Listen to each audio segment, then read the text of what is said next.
الحمدللہ رب العالمین والعاقبۃ للمتقین والصلاۃ والسلام علی سید الانبیاء والمرسلین محمد وعلی آلہ وصحبہ اجمعین اما بعد فاعوذ باللہ من الشیطان الرجیم بسم اللہ الرحمن الرحیم كذبت قبلهم قوم نوح فكذبوا عبدنا وقالوا مجنون وازدجر فدعا ربه أني مغلوب فانتصر ففتحنا أبواب السماء بماء منهمر وفجرنا الأرض عيونا فالتقى الماء على أمر قد قدر وحملناه على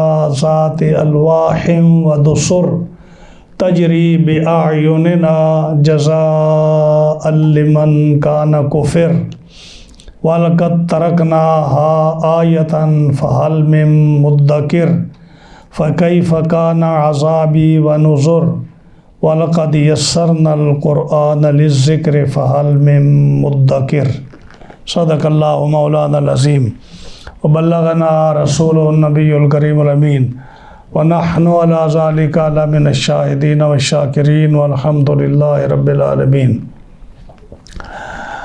مولاي صل وسلم دائما ابدا علی حبیبک خیر الخلق کلہم فإن من جودك الدنيا وذرتها ومن علومك علم اللوح والقلم هو الحبيب الذي ترجى شفاعته لكل حول من الأحوال مقتحم جاءت لدعوته الأشجار ساجدة تمشي إليه على ساق بلا قدم محمد سيد الكونين والثقلين والفريقين من عرب ومن عجم دعمت دعته النصارى في نبيهم واحكم بما شئت مدحا فيه واحتكم فمبلغ العلم فيه أنه بشر وأنه خير خلق الله كلهم يا رب بالمصطفى بلغ مقاصدنا واغفر لنا ما مضى يا واسع الكرم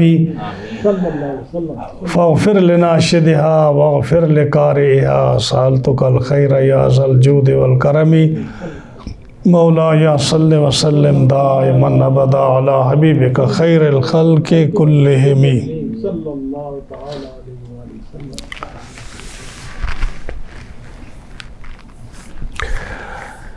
معزز سامعین و حاضرین کرام، آج ہم جمعۃ المبارک کے اس ہفتہ وار درس قرآن میں ہم نے سورۃ القمر کی 9 آیات کریمہ تلاوت کی ہیں. آیت نمبر 9 سے لے کر آیت نمبر 17 تک انشاءاللہ العزیز ان 9 آیات کریمہ کا آج درس قرآن ہوگا. ترجمہ اور تفسیر عرض کریں گے، اور آج ایک ہو سکتا ہے اگر بیان ہو سکے تو ایک نئی تفصیل آپ کے سامنے عرض کریں گے.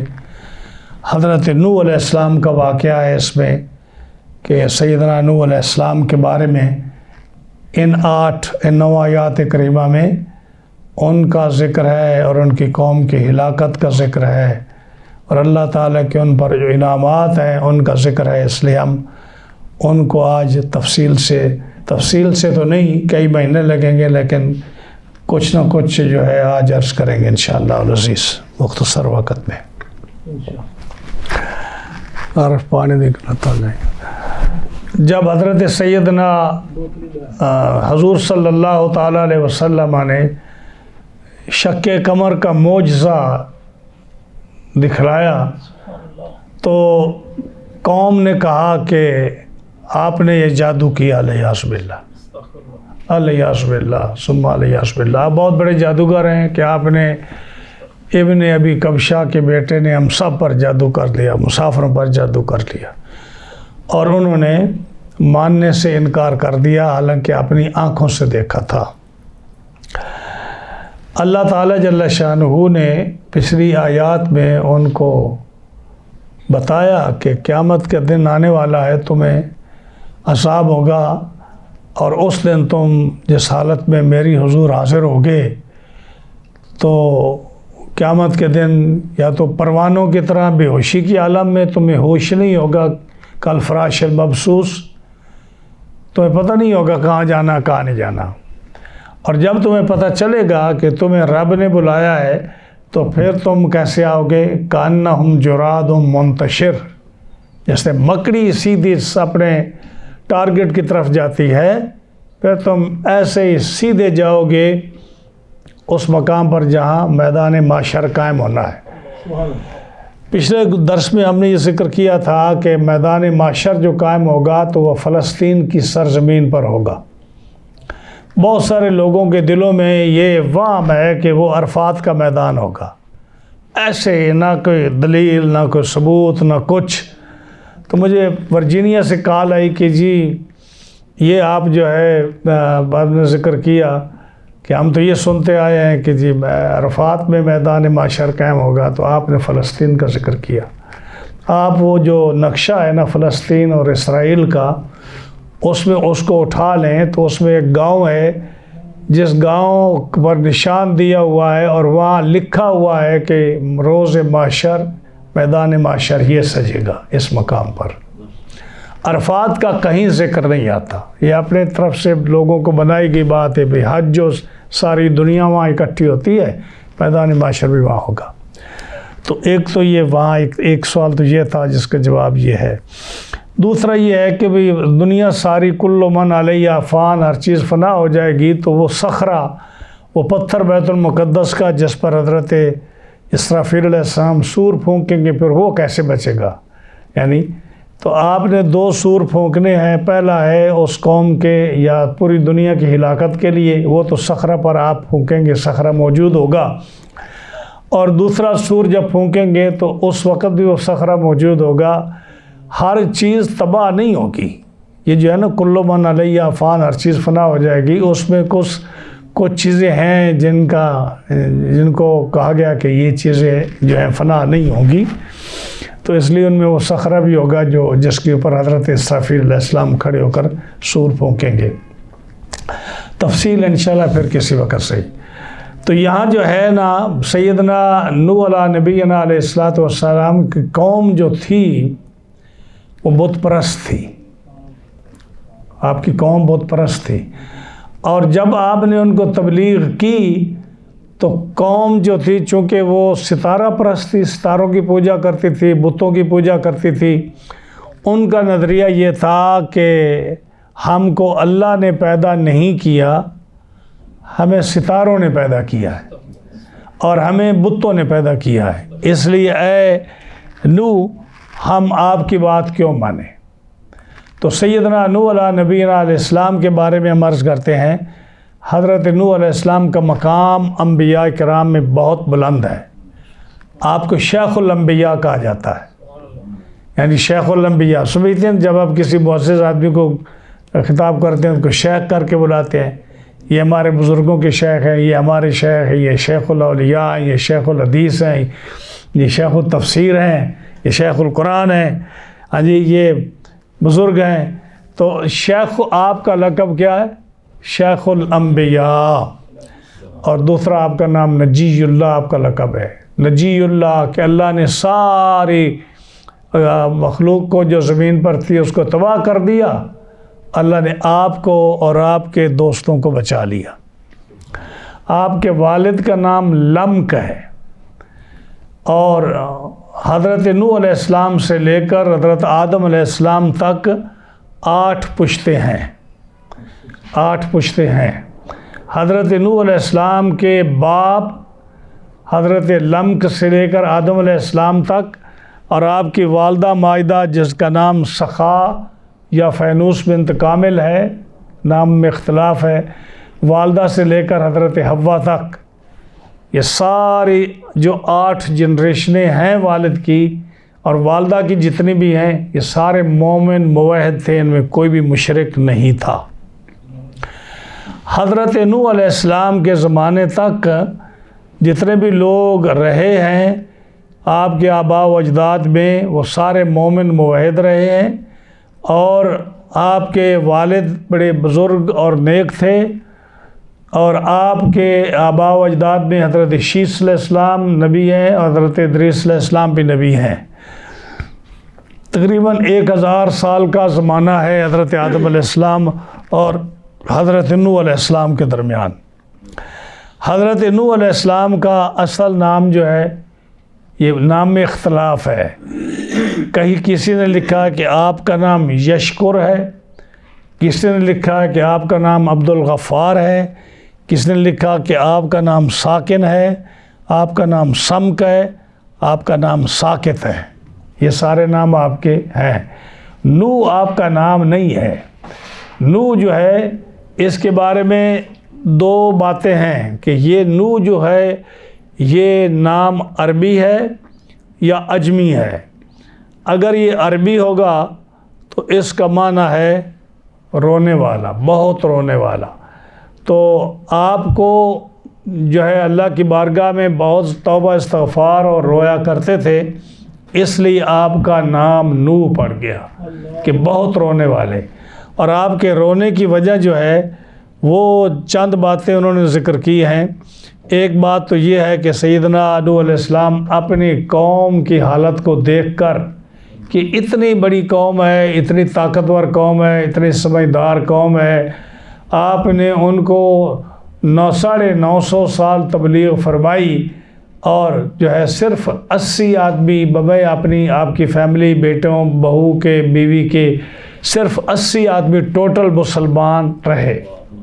تو اس وجہ سے آپ جو ہے نا ان پر بہت روتے تھے اس قوم کو دیکھ کر کہ یا اللہ یہ کیا ہو گیا اس قوم کو کہ ساری قوم میری جو ہے یہ عذاب میں مبتلا ہوگی، یہ کافر ہے اور یہ جو ہے میری بات کو سنتے مانتے نہیں ہیں، اس لیے آپ کا نام کیا پڑ گیا؟ نوح۔ دوسری وجہ یہ ہے کہ آپ ایک دن گزر رہے تھے، ایک کتا سامنے آ گیا، تو آپ نے اس کو نفرت کی نظر سے دیکھتے ہوئے آپ نے فرمایا اے ناپاک مجھ سے دور ہو جا۔ تو آپ کا یہ فرمانا وہ کتے کو رب تعالیٰ نے زبان دی، اور کتا بولا کہ آپ مجھ سے اتنی نفرت کرتے ہو، تمہیں پتہ نہیں مجھے کس نے پیدا کیا ہے؟ اگر اتنے ہی بڑے ہو تو مجھ سے بہتر یا مجھ جیسا کو پیدا کر کے دکھاؤ۔ اب یہ کتے میں اتنی سمجھ کہاں سے آ گئی؟ ہاں جی، لیکن جب انہوں نے یہ کہا، کتے نے یہ کہا کہ مجھ جیسا یا مجھ ویسا بہتر پیدا کر کے دکھاؤ، اگر اتنے آپ بڑے بنتے ہو تو پھر میں دیکھوں گا۔ تو آپ کو پھر وحی آئی کہ اے نوح، تم میری مخلوق کو نفرت کی نگاہ سے دیکھ رہے ہو، مخلوق کو، جو کتا میری مخلوق ہے اس کو تم نفرت کی نظر سے دیکھ رہے ہو، یا خالق کے فعل پر اعتراض ہے؟ یہ بات بڑی قابل غور تھی کہ خالق کون ہے؟ اللہ۔ اس نے اپنے منشا اور حکم کے مطابق، مرضی کے مطابق کسی کو کتا بنایا، کسی کو شیر بنایا، کسی کو بلّا بنایا، کسی کو کچھ بنایا، کسی کو کچھ بنایا۔ تو پوچھا کہ اے نوح، خالق پر اعتراض کر رہے ہو کہ اس نے کتا بنایا، یہ مردار اور ناپاک اور برا ہے، یا مخلوق پر تم نظر کر کے اس کو برا کہہ رہے ہو؟ بس یہ وجہ تھی۔ تو آپ نے اس کے بعد رونا شروع کیا، بہت روئے کہ آپ کا نام نوح پڑ گیا۔ بسا اوقات چیزیں ایسی ہوتی ہیں جو نفرت والی ہوتی ہیں لیکن وہ سبق آموز ہوتی ہیں۔ ایک حضرت بایزید بسطامی ایک پل پر گزرے تو آگے سے کتا آ گیا۔ پل اتنی نہیں تھی، جتنا بروکلن برج ہے، منہٹن برج ہے، اتنے بڑے برج نہیں تھے اس وقت کہ بھئی 2 طرفہ ٹریفک ہو، پگڈنڈی سی ہوتی ہوگی، تو اس پر ادھر سے کتا چڑھا، ادھر سے آپ گزرے، تو 2 آدمیوں کے کراسنگ کا یا 2 چیزوں کے کراسنگ کا جگہ نہیں تھی، سامنے کتا آ گیا۔ تو ظاہر ہے کہ کتا ناپاک تو ہے، اس میں کوئی شک نہیں۔ حدیث پاک میں آتا ہے کہ یہ جو ہے نا کتا، اگر یہ کسی برتن کو اپنے اس لعاب سے منہ کی رال سے جب یہ کسی کو جو ہے چاٹ لے تو اس برتن کو 7 مرتبہ ریت یا مٹی یا صابن یا اس طرح کی چیز لگا کر اس کو دھونا چاہیے۔ یہ عام چیزوں کی طرح، عام جانوروں کی طرح نہیں ہے۔ اس کے منہ کی ناپاکی جو ہے یہ تب جب یہ اس کا جو ہے نا لعاب وہ لگ جائے کسی برتن کو تو یہ اس کا حکم ہے۔ 7 مرتبہ دھونے سے پاک ہوتا ہے۔ لیکن جب نبی کریم صلی اللہ علیہ وسلم معراج پر تشریف لے گئے تو ان مہربانیوں میں سے ایک مہربانی اللہ نے یہ فرمائی کہ آپ نے فرمایا کہ یا اللہ میری امت پر تھوڑا نرمی اختیار فرما، تو فرمایا کہ 7 کی بجائے 3 مرتبہ بھی اگر کتے کا چاٹا ہوا آپ دھو لیں تو آپ کی امت کے برتن 3 دفعہ دھونے سے پاک ہو جائیں گے۔ یہ مسئلہ میں آپ کو بتا رہا ہوں۔ تو جتنے بھی یہ کتا یا اس طرح کے جو درندے ہیں ان کے لعاب کا یہی حکم ہے، صرف کتے کا نہیں ہے۔ جتنے بھی وہ جانور جن کا گوشت نہیں کھایا جاتا اور وہ درندے چیر پھاڑ کر کھانے والے ہیں، ان کے جوٹھے کا اور ان کے جو ہے نا اس کے لعاب کا یہی حکم ہے، سوائے بلی کے، کیونکہ بلی کا حکم اور ہے بھی انہی جانوروں سے، یہ بھی شکار کرتی ہے، چیر پھاڑ کرتی ہے، لیکن اس کا حکم یہ ہے کہ چونکہ گھروں میں عام رہتی ہے اس لیے اگر اس کے منہ پر خون نہ لگا ہو تو پھر اس کا جوٹا جو ہے اس سے آپ وضو وغیرہ کر سکتے ہیں، استعمال کر سکتے ہیں۔ اگر خون لگا ہو تو پھر وہ اس کا بھی وہی حکم ہے، اس کو ناپاک ہے اس کا جوٹا۔ پھر تو حضرت بایزید بسطامی جب گزرے تو آپ رک گئے، نفرت کی آپ نے کہ یہ کتا ہے تو کتا ناپاک ہے تو میں گزروں گا تو میرے کپڑے ناپاک ہو جائیں گے۔ تو جب آپ کے دل میں یہ بات آئی تو پھر کتے کو پھر رب نے آواز اس کو زبان دی۔ کتا کہنے لگا حضرت اگر آپ کے کپڑے ناپاک ہو گئے تو جا کر آپ پانی سے دھو لیں گے تو پاک ہو جائیں گے، لیکن اگر دل میں نفرت پیدا ہو گئی تو 7 سمندروں سے بھی اگر آپ اس کو دھوئیں گے تو کبھی پاک نہیں ہوگا۔ تو یہ اصل میں یہ باتیں جو بزرگوں کی ہیں یہ ہمارے لیے مشعل راہ ہیں کہ ہم جو نفرت کرتے ہیں اللہ کی مخلوق سے، اللہ کے بندوں سے اور کچھ لوگوں سے، تو یہ ویسے ہم صاف رہتے ہیں، دن میں 4 دفعہ غسل کرتے ہیں، برش کرتے ہیں، کنگھا پھیرتے ہیں، ہم تیل لگاتے ہیں، ہم وضو کرتے ہیں، تلاوت کرتے ہیں، ذکر کرتے ہیں، بڑے صوفی بنتے ہیں، بڑے توبہ استغفار کرتے ہیں، لیکن جو دل کی بیماریاں ہیں ان کو ہم دور نہیں کرتے۔ تو فرمایا کہ یہ جو ہے نا ظاہری لباس، ظاہری جسم، یہ تو غسل کرنے سے، نہا دھونے سے پاک ہو جائے گا، لیکن دل بھی بیماری جو ہے، یہ نفرت، یہ حسد، یہ جو ہے دل کے اندر کوڑ، یہ مرضیں جو ہیں یہ 7 سمندر سے بھی دھونے سے بھی پاک نہیں ہوں گی۔ تو آپ کے رونے کا یہ سبب تھا کہ قوم کو دیکھ کر روئے یا کتے کی اس جواب کہنے پر آپ روئے۔ اور اسی طرح ایک روایت یہ بھی ہے کہ جب آپ نے کہا یا اللہ میرے بیٹے کو بچا لے طوفان میں، تو رب نے فرمایا کہ اے نوح انہ لیس من اہلک، یہ تیری اولاد ہے ہی نہیں۔ ہاں جی، تو اس سے بھی آپ روئے کہ میں نے یہ سوال کیوں کر دیا رب سے ایسا، جس کا مجھے یہ جواب ملا۔ یہ تب ہے جب نوح جو ہے یہ عربی ہو، لفظ عربی ہو، کیونکہ عربی کی یہ خصوصیت ہے کہ جو معنی، جو لفظ ہوگا، لفظ کے جو لفظ کا معنی ہوگا وہی معنی اس میں پایا جائے گا، اس لیے جو ہے نا عربی کی یہ خصوصیت ہے۔ اور دوسری جو عجمی زبانیں ہیں نا ان کی وہ خصوصیت نہیں ہے۔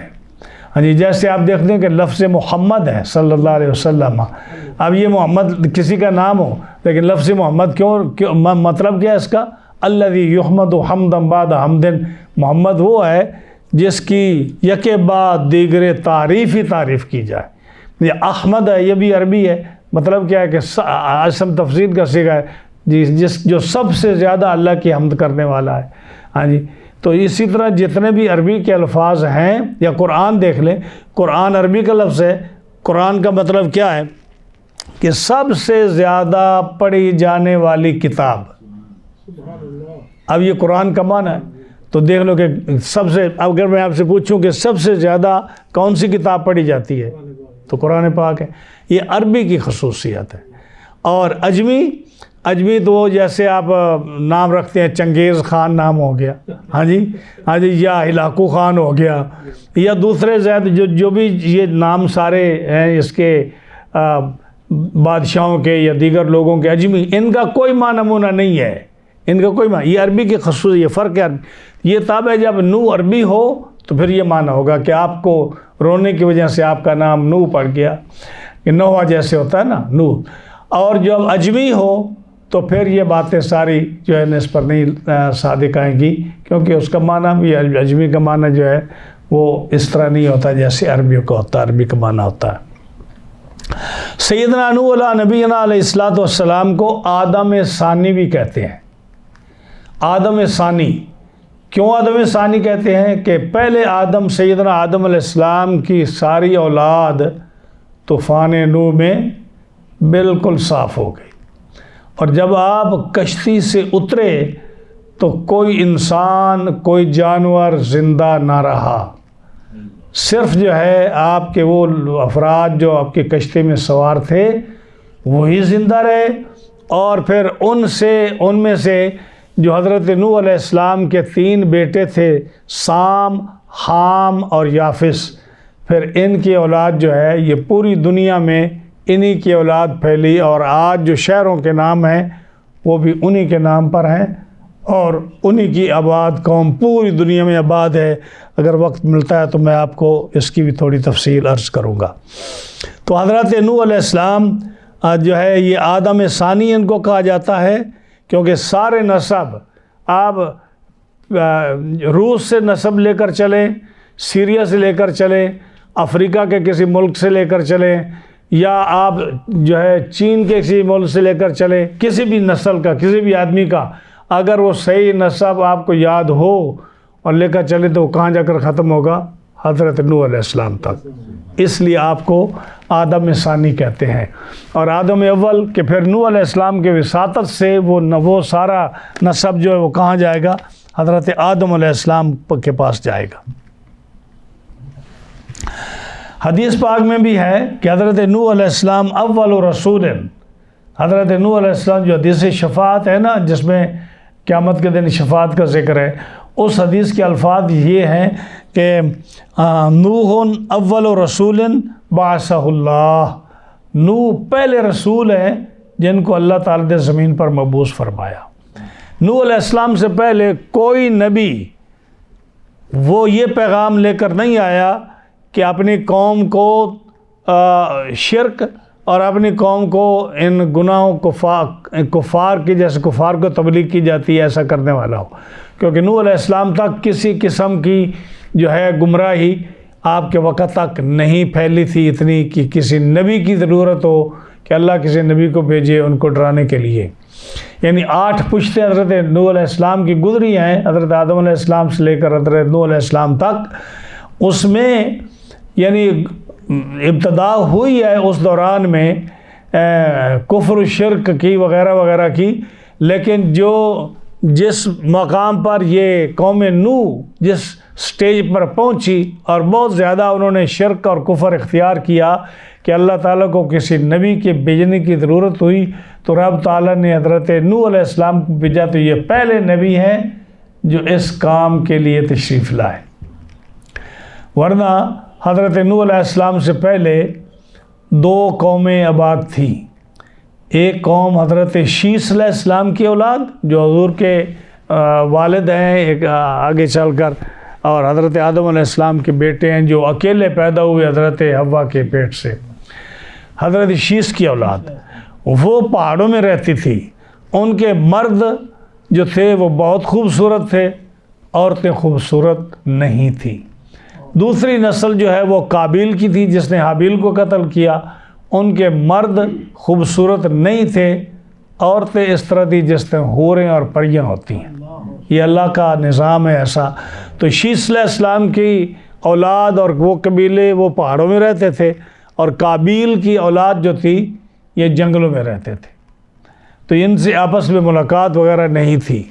ایک دفعہ حضرت شیث علیہ السلام کی قوم کا مرد حضرت قابیل کے قوم کی طرف کوئی پروگرام تھا، یا جیسے یہ ہوتے ہیں کیا بولتے ہیں اس کو آپ، پروگرام ہوتے ہیں، اس طرح کو پروگرام ہوا تو اس میں مرد عورتیں اکٹھے ہوئے، تو حضرت شیث علیہ السلام کے قوم کے مرد نے ان کی عورتوں کی طرف نظر کی، قابیل کی عورتوں کی طرف، وہ خوبصورت تھی، تو وہاں سے یہ سلسلہ جب وہ واپس آیا اس نے اپنی قوم کو بتایا کہ بھئی عورتیں تو دیکھنی ہیں تو قابیل کے قبیلے کی عورتیں ہیں، تو وہاں سے یہ سلسلہ شروع ہوا گناہ کا۔ وہاں سے آہستہ آہستہ کرتے کرتے حضرت نوح علیہ السلام کے زمانے تک قوم جو ہے وہ کافی بگڑ گئی، اس لیے حضرت نوح علیہ السلام کو تبلیغ کی ضرورت پڑی اور آپ نے 950 سال تبلیغ کی۔ یا اسی طرح ایک واقعہ آتا ہے کہ جیسے سورہ نوح میں، یا آپ نے سنا ہوگا واعظ بھی اور قرآن جن بھی پڑھا ہوگا، نوح علیہ السلام کی زمانے میں قوم سورۃ نوح میں 5 بتوں کا ذکر آتا ہے، ودم و سوا ولا یغوث و یعوق و نصرا۔ ود، سوا، یغوث، یعوق، نصر، ان 5 بتوں کا ذکر آتا ہے۔ اصل میں یہ 5 بت نہیں تھے، یہ 5 ایک روایت کے مطابق حضرت ادریس علیہ السلام کے 5 صاحبزادے تھے، اور وہ اتنے نیک تھے کہ ہر جو ہے صاحبزادہ وہ ایک ولی تھا، اور وہ اس کا ایک اپنا اس نے گاؤں بنایا، اس میں عبادت گاہ بنائی، اور اتنی خوبصورت عبادت کرتے تھے ہر ایک ان میں سے کہ پورا گاؤں جو ہے، ہر ایک کا ایک گاؤں تھا، ایک عبادت گاہ تھی، کہ پورا محلہ پورا شہر جو ہے وہ آ کر عبادت کرتے ذوق کے ساتھ، اور ان کے ساتھ جو ہے پورا دن عبادت میں رہتے۔ تو اس دور میں یعنی ایسے گناہ تو کبیرہ تھے نہیں جس کی وجہ سے نا لوگ بہت عبادت گزار تھے۔ ود بھی، سوا بھی، یغوث بھی، یعوق بھی اور نصر بھی، یہ نام تھے ان کے۔ ایک روایت یہ ہے کہ یہ 5 جو تھے حضرت ادریس علیہ السلام کے صاحبزادے نہیں، بلکہ حضرت ادریس علیہ السلام کے 5 شاگرد تھے، لیکن بہت نیک تھے۔ انہوں نے اپنے معبد بنائے، عبادت خانے بنائے، اور قوم ان کے ساتھ مل کر عبادت کرتی تھی۔ تو جب وہ فوت ہوئے تو جیسے آج بھی یہ ایک ہے کہ جب کوئی بزرگ فوت ہوتا ہے تو جو اس کے محبت کرنے والے مرید یا اس کے فالوور ہوتے ہیں ان پر کیا مشکل گزرتی ہے، وہ روتے ہیں، وہ بڑا مس کرتے ہیں۔ تو اس دور میں جب کہ بالکل صحیح زمانہ تھا، عبادت گاہیں ٹھیک تھیں اور کوئی اس وقت ایسے جرم نہیں ہوا کرتے تھے، تو انہوں نے بڑا مس کیا ان 5 کو۔ ہر وقت وہ پورے گاؤں کے گاؤں پورے لوگ روتے، ان کو یاد کرتے کہ ہمارے بزرگ تھے، وہ فوت ہو گئے، سوا فوت ہو گئے، اب ہم کیا کریں، عبادت میں دل نہیں لگتا، جیسے پریشانی ہوتی ہے۔ تو شیطان نے یہ موقع بڑا غنیمت جانا، اس نے کہا کہ یہ اب جو ہے نا بڑا لوہا گرم ہے، تو میں کوئی نہ کوئی اپنا کام دکھاؤں۔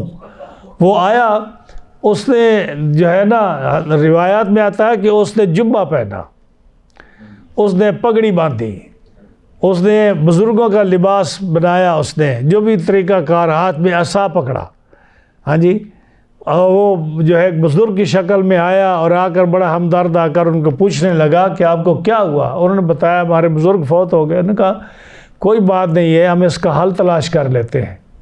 کیا حل ہے؟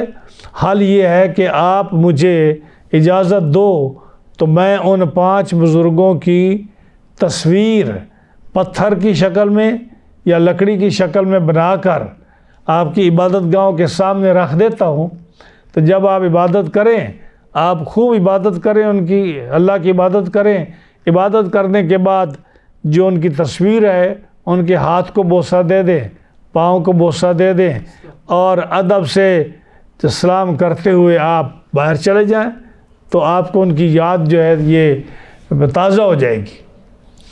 تو انہوں نے کہا یہ ٹھیک ہے، یہ تو بات بہت اچھی ہے. تو تصویریں بن گئی، معبد خانوں کے سامنے رکھی گئیں. اب وہ جو ہے عبادت کرنے کے بعد ان کے ہاتھ پاؤں کو بوسہ دیتے اور تسلی کے ساتھ گھر چلے جاتے. جب واپس آتے تو پھر جو ہے ان کو پتہ ہوتا کہ بھئی ہمارے بزرگ یہ سامنے ان کی شکل ہے. ہاں جی، تو مانوس تو آدمی شکل سے ہو جاتا ہے نا. جیسے آپ دیکھیں تصویر اس امت میں حرام ہے، لیکن آپ کئی گھروں میں جائیں تو حضرت غوث پاک کی تصویر لگی ہوتی ہے. اب وہ حضرت سرکار کی تصویر تو نہیں ہے نا بالکل، یا اور بزرگوں کی تصویریں ہوتی ہیں، لیکن جو مرید ہیں وہ حضرت کی تصویر کو دیکھ کر بڑے مطمئن نظر آتے ہیں. حالانکہ شریعت میں تصویر کا دیکھنا رکھنا یہ حرام ہے، ناجائز ہے، لیکن ایک انسانی فطرت ہے کہ جب وہ اپنے کسی والد کی تصویر، والدہ کی تصویر، ہاں جی، باوجود اس کے کہ اس کو پتہ ہے یہ حرام ہے، لیکن جب والد والدہ کی تصویر، شیخ کی تصویر، بزرگ تصویر دیکھتا ہے تو اس سے تھوڑا مانوس ہو جاتا ہے، اس کو پکڑتا ہے، بسا اوقات اس کو چومتا ہے، اس کو پھینکتا نہیں ہے، اس کو ادب کرتا ہے. ہاں جی، تو اس وقت بھی یہی حال ہوا کہ وہ اس کی تعظیم کرتے تھے کہ اور ان کی یاد تازہ ہو جاتی تھی. کچھ عرصہ سو ایسا چلتا رہا. جب زمانہ گزرا، اگلی جنریشن آئی تو پھر اس نے کہا کہ تم جو ہے نا ان کو سجدہ ہی کر لو. تو بس جب سجدہ شروع ہوا تو یہ شرک کا زمانہ شروع ہو گیا. جب یہ سجدہ شروع ہوا ان 5 کو، ہاں جی، تو اس کے بعد جو ہے ان کے بت جو ہے پھر جگہ جگہ بننے شروع ہو گئے. اور یہ جو ہے نا میں نے ایک روایت میں پڑھا ہے کہ یہ جو ہندوستان میں جو بتوں کی پوجا ہے یہ اسی کی روایات ہیں اور اسی کی کنٹینیوٹی ہے جو اس وقت کے بت تھے. اس لیے کہ اب وہ 5 جو تھے، جیسے میں نے کہا وہ حضرت ادریس علیہ السلام کے 5 صاحبزادے تھے یا آپ کے 5 شاگرد تھے. تو وہ کون تھے؟ جانور تو نہیں تھے نا، انسان تھے. ود بھی انسان تھا، سوا بھی انسان تھا، یغوث بھی انسان تھا، یعوق بھی انسان تھا، نصر بھی انسان تھا. سورہ نوح میں ان کا ذکر آتا ہے. جب درس آئے گا تو وہاں بھی انشاءاللہ ہم اور تفصیل اس کے مزید ذکر کریں گے. ود کا معنی ہے محبت کرنے والا، اور سوا کا معنی ہے، میں مختصر عرض کر رہا ہوں، سوا کا وقت بھی تھوڑا لگے آپ کو سمجھ تھوڑی آ جائے. سوا کا معنی ہے کہ اس جہان کی حفاظت کرنے والا، اور یغوث کا مطلب ہے ہیلپ کرنے والا، مدد کرنے والا، اور یعوق کا معنی ہے مشکل کو دور کرنے والا، اور نصر کا معنی ہے جس کے اندر سریع الطیران ہو، بہت تیز چلنے والا ہو اور مقصد تک جلدی پہنچنے والا ہو. یہ ان کے معنی ہیں. اب جب شیطان نے ان کی پکچریں بنائیں تو اس نے ان کے دل میں یہ ڈالا کہ اللہ نے جب مخلوق کو پیدا کیا تو اللہ نے کس سے محبت کی، کس کو اشرف المخلوقات بنایا؟ انسان کو. اور انسان میں کس کو زیادہ شرف دیا؟ مرد کو. تو کہا کہ جو ود ہے نا تم اس کو مرد کی شکل دے دو. تو ود جو ہے وہ جب بت بنایا تو کس کی شکل میں تھا؟ مرد کی شکل میں. اس کے بعد انہوں نے کہا کہ یہ جہان جو ہے اس کو ہمیشہ کے لیے رہنا ہے، اس کا خیال رکھنا ہے، اس کی حفاظت کرنا ہے، اس کی خاطر مدار کرنا ہے. تو دیکھا کہ مرد کے گھر کو کون زیادہ سنبھال کے رکھتا ہے؟ عورت. تو انہوں نے جب سوا بنایا تو اس کو معنی بھی اس کا اسی کی طرف اشارہ کرتا ہے، اور انہوں نے اس کو عورت کی شکل بنایا کہ یہ سوا بت جو ہے یہ گھر کی حفاظت کرتی ہے، اس لیے یہ بت جو ہے بڑا قابل عزت ہے. تو سوا جو ہے یہ عورت کی شکل میں بت بنایا. اس کے بعد جو ہے یغوث، اس کا معنی مدد کرنے والا. اب جو انسانوں میں انسان جس چیز سے زیادہ متاثر ہوتا ہے، جو اس کے زیادہ کام آتا ہے، جو اس کو زیادہ فائدہ دیتا ہے، جس سے وہ زیادہ کامیابی حاصل کرتا ہے، وہ ہے گھوڑا. گھوڑے پر انسان جو ہے چڑھ کر جہاد کرتا ہے، دور کا سفر کرتا ہے، اور گھوڑا نہ تھکنے والا جانور ہے، اس سے مشکلیں حل ہوتی ہیں. اور تھرو آؤٹ جب سے دنیا بنی ہے گھوڑے کو ایک خاص مقام حاصل ہے۔ اس لیے ہماری شریعت میں بھی گھوڑا اگرچہ حلال ہے، لیکن امام اعظم ابو حنیفہ رحمۃ اللہ علیہ نے آپ نے فرمایا کہ یہ جہاد کے کام آتا ہے، اس لیے اس کو حلال کرنا مکروہ ہے، منع ہے، حلال نہ کرو، یہ ایک ہتھیار ہے جہاد کے لیے، ادروائز یہ حرام نہیں ہے گھوڑا جو ہے، لیکن یہ بڑا باہمت اور مشکلیں دور کرنے والا ہے۔ آپ جتنی جنگیں بھی ہیں پرانی اٹھا کر دیکھیں، گھوڑے کو ایک جو ہے نا وہ حیثیت حاصل ہے جو آپ کے جیٹ اور ان طیاروں کو حاصل ہے۔ تو انہوں نے جو ہے نا یغوث جب وہ بت بنایا تو کس شکل میں بنایا؟ گھوڑے کی شکل میں بنایا۔ اس کے بعد یعوق آیا۔ یعوق کا معنی ہے کہ جو ہے دلیر، مشکلیں دور کرنے والا۔ تو انہوں نے دیکھا کہ جانوروں میں سب سے دلیر کون سا ہے؟ وہ شیر ہے۔ تو یعوق کا معنی بھی اسی طرح تھا، تو انہوں نے جب یعوق کا بت بنایا تو وہ شیر کی شکل کا بنایا۔ جب یہ بن گئے تو اس کے بعد جو نسر ہے، اس کا معنی ہے سریع الطیران، بہت دیر تک پرواز کرنے والا، بہت۔ تو انہوں نے دیکھا پرندوں میں کون سا پرندہ ہے جو سب سے بلند پرواز کرتا ہے، سب سے زیادہ تیز چلتا ہے، سب سے زیادہ زندگی اس کی ہوتی ہے۔ ان کا وہ کیا ہے؟ گدھ، نسر۔ گدھ جانتے ہو نا؟ گدھ کہ یہ اگر ایک دن رات اوپر اڑتا جائے، اتنی بلندی پر پہنچ جائے اور وہاں سے دیکھے تو زمین پر پڑا ہوا گندم کا دانہ یہ دیکھ سکتا ہے، اتنی رب تعالیٰ نے اس کو تیز نظر دی ہے۔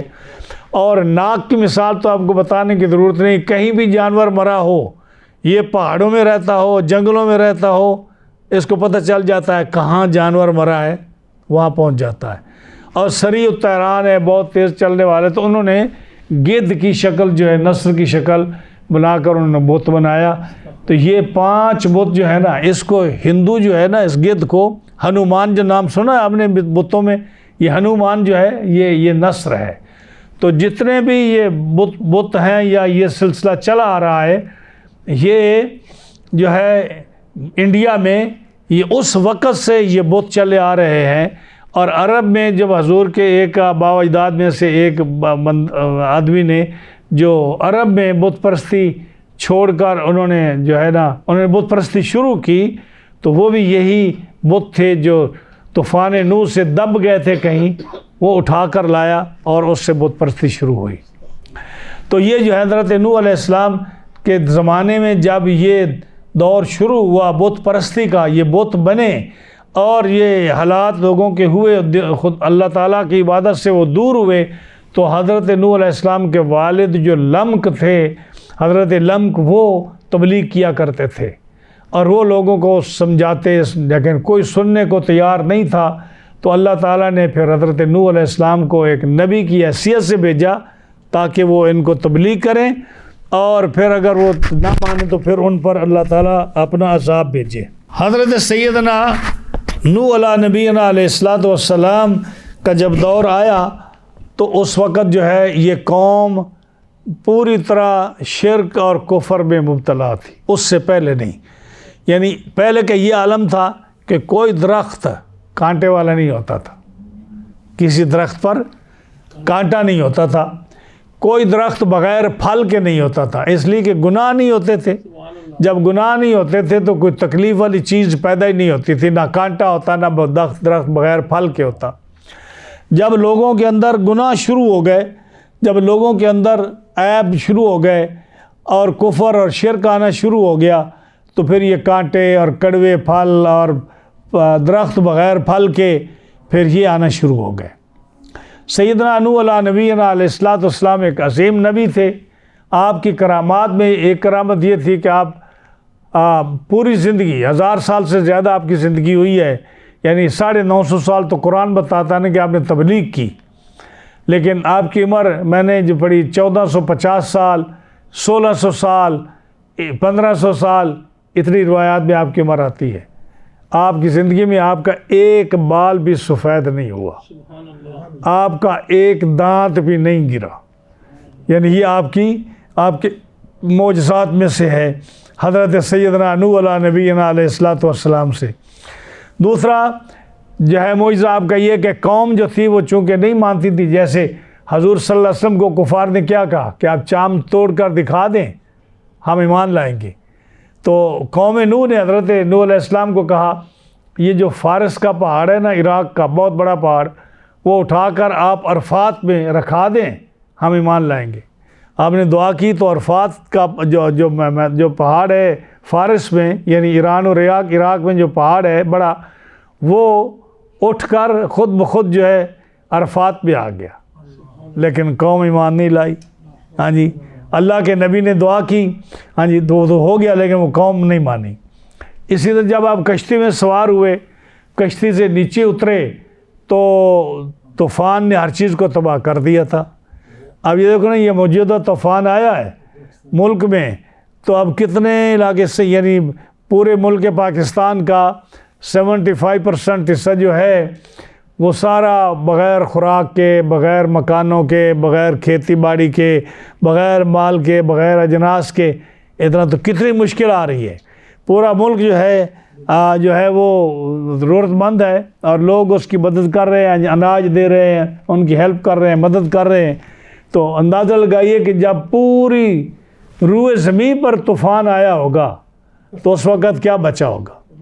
جب 80 آدمی کشتی سے اترے تو بھوک لگی ان کو، کہنے لگے حضرت جی ہمارے کھانے پینے کا کوئی بندوبست ہے، ہم تو بھوکے اور پیاسے اور یہ ہو رہا ہے۔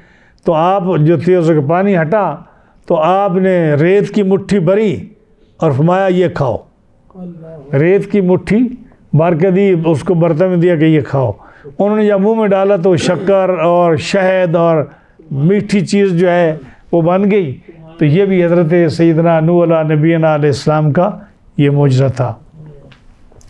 اسی طرح جب کسی کو بھوک لگی، انہوں نے عرض کیا تو آپ نے زمین کی طرف اشارہ کیا، پھل درخت پیدا ہوا، اور پیدا ہوتے ہی اس پر پھل لگ گیا، پک گیا، آپ نے فرمایا کھاؤ اس کو۔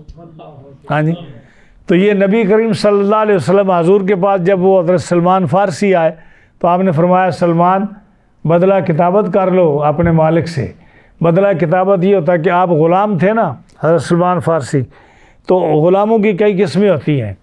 تو ایک قسم ہوتی ہے مکاتب، وہ مکاتب قسم جو وہ یہ ہوتی ہے جو مالک اس کو کہے کہ مجھے اتنے پیسے دے دے یا یہ کام میرا کر دے تو آزاد ہے۔ تو حضرت جب حضور نے فرمایا سلمان اپنے مالک سے بدلہ کتابت کر لو، مکاتب بن جاؤ، تو آپ گئے اور مالک سے کہا کہ مجھے تو بدلہ کتابت کر لے، مجھے مکاتب بنا دے۔ انہوں نے کہا ٹھیک ہے، 40 اوقیے سونا، 40 اوقیے سونا، یعنی جو کہ بہت بڑی سونے کی ایک مد بنتی ہے، یعنی زکوٰۃ اس کے آدھے پر فرض ہوتی ہے۔ وہ 40 اوقیہ، اس نے کہا 20 مسکال پر شاید غالباً زکوٰۃ فرض ہوتی ہے، تو 40 اوقیہ اس نے کہا زکوٰۃ مجھے سونا دے دے، اور 300 کھجوروں کے درخت لگا دے، اس طرح کے پہلا درخت بڑا ہو، اس کا پھل لگے، وہ پکے، وہ زمین پر گرے، میں کھاؤں، پھر دوسرا لگا، پھر دوسرا بڑا ہو، پھر اس پر پھل لگے، پھر وہ گرے، میں کھاؤں، پھر تیسرا لگا، اس طرح 300 درخت لگا دے تو میں تمہیں آزاد کر دوں گا، تو آزاد ہے۔ آپ صلی اللہ علیہ وسلم نے پھر صحابہ کو فرمایا کہ ہر آدمی 10 پودے لے کے آئے، تو 30 صحابی جو تھے انہوں نے 10 پودے لائے، ہاں جی، اور آپ کے پاس بکری کے کیا نام ہے اس کا، کبوتری، ہاں جی، جو کبوتر کے انڈے کے برابر سونا آیا، آپ نے فرمایا جی اپنے مالک کو جا کر تول کر دے دے۔ آپ گئے اور آپ نے کہا کہ تول کر لے لے، وہ 40 اوقیہ سونا پورا ہو گیا اس چھوٹے سے انڈے سے، اور اتنا ہی آپ کو بچ گیا۔ یہ ہے معجزہ نبی کا۔ اور 300 جب کھجوروں کا وقت آیا تو آپ نے فرمایا 10 پودے لاؤ، 10 گڑھے کھودو۔ جب وہ 10 گڑھے کھودے گئے تو آپ صلی اللہ علیہ وسلم نے ایک پودا رکھا اور فرمایا کہ سلمان اپنے مالک کو کہو کہ آ کر پھل کھائے۔ آپ ایک پودے سے دوسرے پودے تک گئے، درخت بڑا، پھل لگا، پکا، زمین پر گرا، فرمایا تو کھاتا جا، میں پودے لگاتا جاتا۔ وہ جو سلمان فارسی کا باغ مشہور ہے مدینہ منورہ میں، وہ یہی باغ تھا۔ تو حضرت نوح علیہ السلام نے اشارہ کیا، درخت پیدا ہوا، پھل لگا، پکا، گرا، ہاں جی، لوگوں نے کھایا۔ تو جو نبی صلی اللہ علیہ وسلم کا معجزہ ہوتا ہے، جو کہ نبی کی کوالٹی ہوتی ہے، وہ نبی کریم صلی اللہ علیہ وسلم میں موجود ہے. یعنی آپ جامع المعجزات ہیں نا، رسول اللہ صلی اللہ علیہ وسلم جامع المعجزات ہیں. کیا مطلب کہ جتنے معجزے تمام انبیاء کو اللہ نے دیے وہ سارے کس میں رسول اللہ صلی اللہ علیہ وسلم میں موجود تھے. یہ بات سمجھ آ رہی ہے نا؟ میں نے بتایا نا، نوح علیہ السلام نے درخت کو اشارہ کیا، وہ لگا، بڑا ہوا، فوراً پھل لگا، پکا، گرا. اور نبی کریم علیہ السلام کو یہ معجزہ تھا کہ آپ نے ایک دفعہ نہیں، کئی دفعہ آپ نے پھل لگایا، درخت لگایا، اور وہ اسی وقت بڑا ہوا، پھل لگا، پکا، اور لوگوں نے کھایا. اسی طرح میں نے ابھی آپ کے سامنے ذکر کیا کہ نوح علیہ السلام کے آباء و اجداد کون تھے؟ بھول گئے؟ حضرت نوح علیہ السلام کے ماں باپ حضرت آدم علیہ السلام، حوا تک. یار کیا کہوں میں آپ کو، آپ میرا بولنا بس دیکھ رہے ہیں، بات یاد بھی سے رکھ رہے ہیں. سارے مومن موحد تھے، نہیں سمجھے آپ کو؟ یعنی کوئی بھی مشرک نہیں تھا، سارے مومن تھے، موحد تھے. یہ آپ مانتے ہیں آپ اس بات کو؟ نوح علیہ السلام کے آباء و اجداد مشرک نہیں تھے، مومن موحد تھے. اب یہ معجزہ، یہ صفت حضور میں ہونی چاہیے یا نہیں ہونی چاہیے؟ تو کیا مطلب کہ حضور کے آباء و اجداد حضرت حوا اور عبداللہ سے لے کر حضرت آمنہ اور حوا تک، حضرت عبداللہ، حضرت آدم اور حوا تک سارے مومن اور موحد تھے. اور اگر کوئی یہ مانے کہ درمیان میں نہیں، کوئی ایک آدھ کافر یا مشرک تھا، تو پھر اس نے حضور کو صحیح نہیں مانا، اس نے حضور کو صحیح نہیں مانا. تو جو کوالٹیز سارے انبیاء میں تھیں، وہ معجزات سرکار آپ جامع المعجزات ہیں، آپ کے اندر وہ سارے معجزات موجود تھے.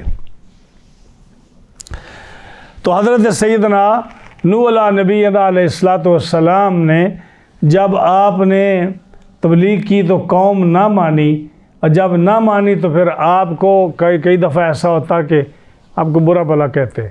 آپ جب اکیلے مل جاتے تو آپ کے گلے کو دباتے اور جو ہے نا اپنی طرف سے مار کر پھینک جاتے، اور جو ہے نا یا زخمی کر کے آپ کو پھینک کر چلے جاتے.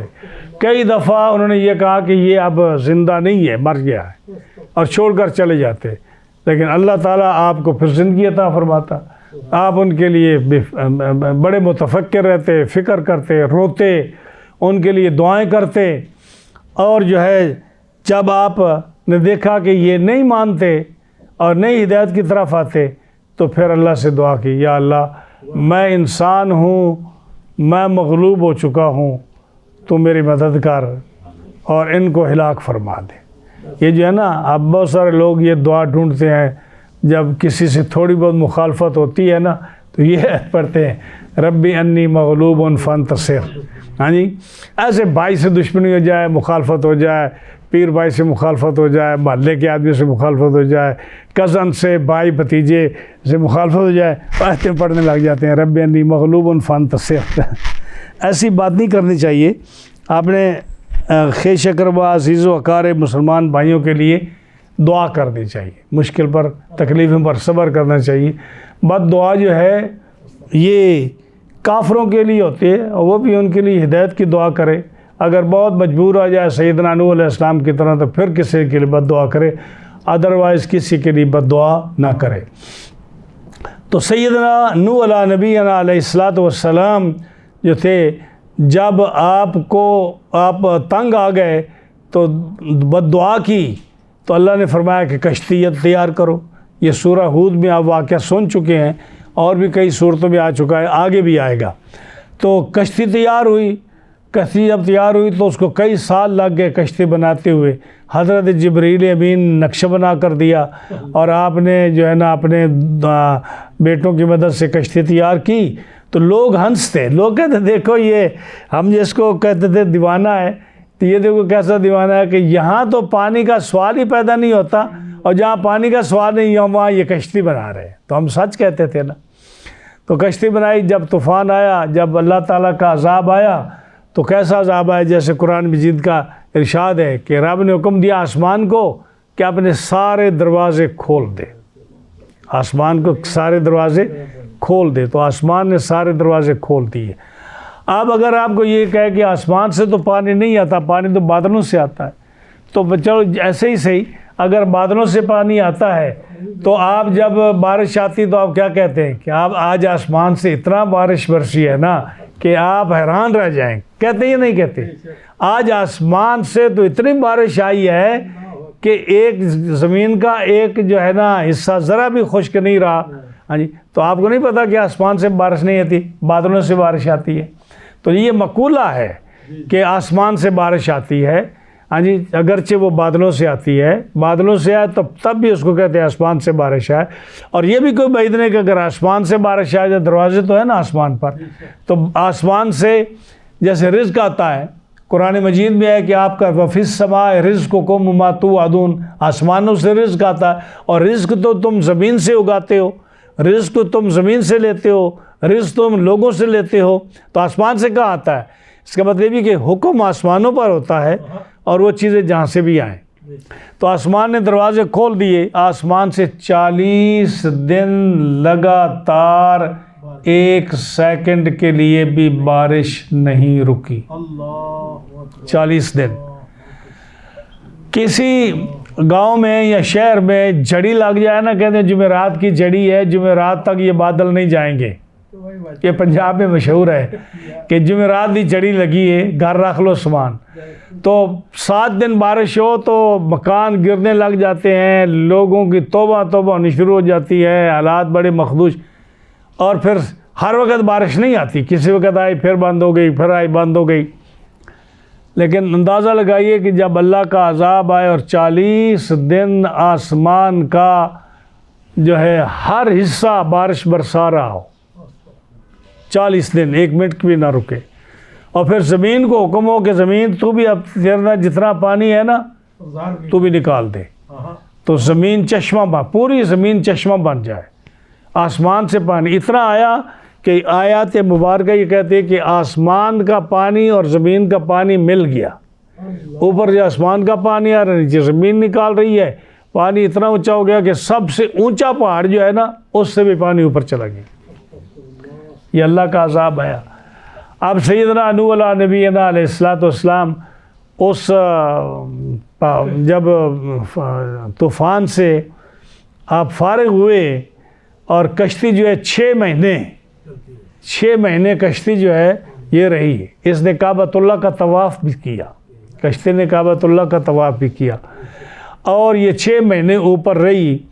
10 محرم کو یہ کشتی جودی پہاڑ پر لگی، اور قرآن مجید کی آیت ترجمے میں عرض کریں گے کہ اللہ نے اس کو نشانی رکھا، یعنی کب یہ نوح علیہ السلام کا طوفان ہے، آپ اندازہ لگا لیں کہ یہ 6000 سال کے قریب تو سیدنا ابراہیم علیہ السلام کو ہے، اس سے 1000-2000 سال پہلے کر لیں، یعنی 6000 سے زیادہ عرصہ، 6000 سال سے زیادہ عرصہ ہو چکا ہے۔ وہ کشتی قرآن فرماتا ہے کہ وہ ہم نے نشانی کے طور پر اب بھی رکھی ہے، جیسے رب نے فرمایا کہ ہم فرعون کی لاش کو نشانی بنائیں گے۔ اب سمندر میں جو لاش جاتی ہے، سمندر میں جو آدمی مرتا ہے، آپ کا کیا خیال ہے اس کو مچھلیاں 1 منٹ میں ختم نہیں کر دیتی؟ اس کا وجود نہیں ملتا، کسی جانور کا، کسی انسان کا، کسی چیز کا سمندر میں وجود نہیں ملتا، لیکن جو ہے حضرت موسیٰ علیہ السلام کے زمانے کا فرعون جو ہے، اس کی لاش آج بھی محفوظ ہے لندن میں، ہاں جی آج بھی محفوظ ہے، کیونکہ قرآن نے فرمایا۔ اور کئی آدمی اس نشانی کو دیکھ کر مسلمان ہوئے کہ قرآن نے کہا اس کی لاش کو ہم نے محفوظ کیا، نشانی بنایا، قیامت تک وہ لاش موجود ہے جیسے بھی حالت میں ہے۔ اسی طرح حضرت قتادہ فرماتے ہیں کہ جو عرب کا جزیرہ ملک ہے، جزیرہ جگہ ہے، اس کے پاس وہ نشانی کشتی موجود تھی، اور اس کشتی کی موجودگی اس امت کے پہلے افراد نے، صحابہ اور تابعین نے اس کشتی کو دیکھا ہے، حضور کی امت کے لوگوں نے اس کشتی کو دیکھا ہے۔ اور ادھر نہ جائیں. ابھی جو ہے ہم یہاں امریکہ میں آئے تو ہم نے یہ سنا کہ جی جو جودی پہاڑ پر اس کشتی کی لکڑی موجود ہے جس کو نوح علیہ السلام کی کشتی کہا جاتا ہے, اور وہ آج بھی اگر آپ انٹرنیٹ پر جائیں تو آپ کو اس کشتی کی نشانی مل سکتی ہے. تو یہ قرآن مجید کی سچائی ہے جو بتا رہا ہے کہ ہم نے اس کشتی کو نشانی کے طور پر رکھا. جب سیدنا نوح علیہ السلام کشتی سے طوفان سے واپس آئے اور طوفان چلا گیا تو اب جو ہے ساری دنیا ختم ہو گئی.